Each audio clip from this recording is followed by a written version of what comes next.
जनाब सदर, पेश करदा करारदाद हम आजाद हैं। हमसे मुराद पाकिस्तान में जीता जागता सांस लेता एक एक इंसान, और आजाद से मुराद बेखौफ, लेकिन हमारे सरों पर तो हर वक्त खौफ की तलवारें मंडराती हैं। आजाद से मुराद खुद मुख्तार, लेकिन हमारे सियासतदान तो कशकोल थामे अमेरिका के सामने अपनी कौम की अहमियत का सौदा करते हैं।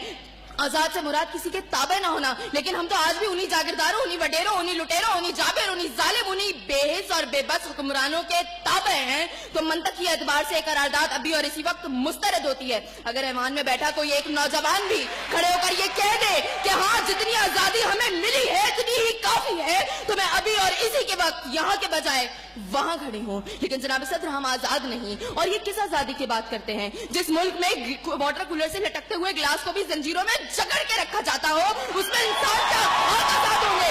जनाब सदर, हम आजाद नहीं है। जनाब सदर, असल में मवाफकत में आने वाली मुकर्ररा खुद को डिज्नीलैंड की प्रिंसेस समझती हैं, क्योंकि ये जो कहानी हमें सुनाती रही वो पाकिस्तान को हमने कभी देखा ही नहीं। जनाब सदर, जिस मुल्क के सियासतदानों की तरक्की का आलम ये हो कि उनकी दौलतों में दिन दुगनी और रात चुगनी होती हो, और तरक्की का दारोमदार ये हो, तो फिर मैं कैसे कहूँ कि हम आजाद हैं? जिन मुल्क के सियासतदानों के नाम पनामा लीक्स में लीक होते हो और स्टोर मचने पर फकत अवाम को लैपटॉप स्क्रीन का लॉलीपॉप दे जाता हो, तो मैं कैसे कहूँ कि हम आजाद हैं?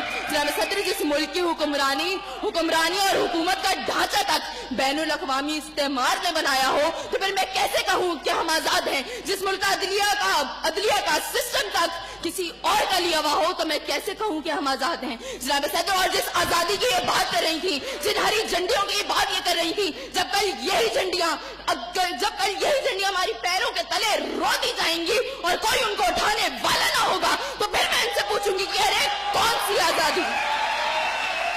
जनाब सदर, हम आजाद नहीं कि जब कश्मीर में हमारे भाइयों को मार मार के उनका भुतस निकाला जा रहा था, तो हम भारतीय मूवी सुल्तान को पाकिस्तान में सबसे मकबूल तरीन फिल्म बनाने में मसरूफ थे। तो मैं कैसे कहूँ कि हम आजाद हैं? जब बॉर्डर के पार हमारे मुसलमान भाइयों को मारा जा रहा था, तो मेरे मुल्क के सियासतदान आम की पेटियां और साड़ियां तोहफे में उनको बेच रहे थे। तो मैं कैसे कहूँ कि हम आजाद हैं? जनाब सदर, और हमारे नौजवानों के लिए, अभी रोड पर मैं देखती भी आई, हमारे नौजवानों के लिए आजादी का मकसद फकत बाइकों के साइलेंसर फाड़ के निकालने तक महदूद है।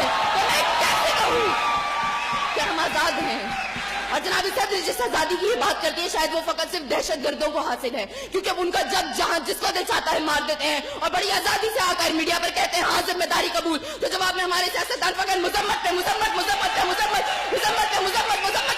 करके नजर आते हैं। अरे कौन सी आजादी जिस देश में हर सिमत बर्बादी के साए हो और मुल्क के हर कोने में जुल्म और जबर के बादल छाए हो? तो मैं कैसे खुद को आजाद कहूँ जहाँ हक को हक कहने में जबान मेरी थर्राती है? मैं उस देश का बाकी वासी हूँ जहाँ मौत खुशी से आती है। मैं खुद को आजाद